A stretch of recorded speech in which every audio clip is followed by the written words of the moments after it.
Hello, and welcome to the introductory videos for Cabinavision.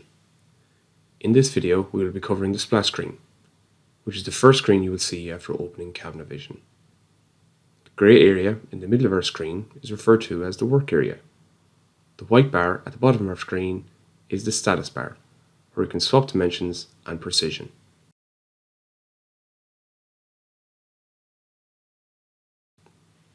The white bar at the top of our screen is the ribbon bar, which contains all the buttons used for configuring the software. Above this, we have tabs. Currently, we are on the main tab, but also have Utilities tab where the backup feature is placed. Beside these tabs, we also have the File button, and if we left click on this, more options appear. At the top of our list, we have the New button, which allows us to start a new project. Below this, we have the Open button.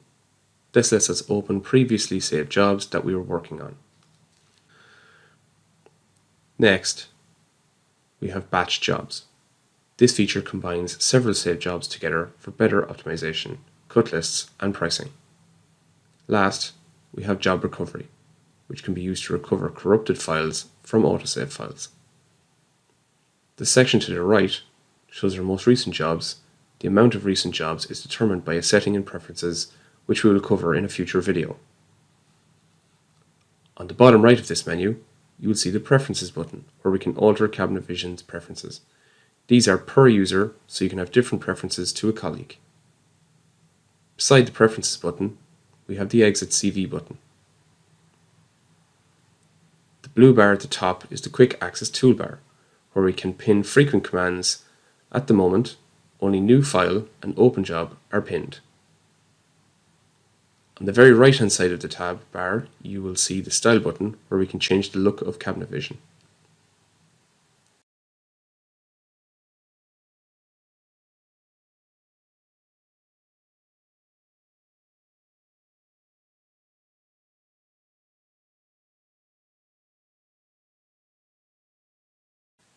We also have the About CV button, where you can check your version and your license information.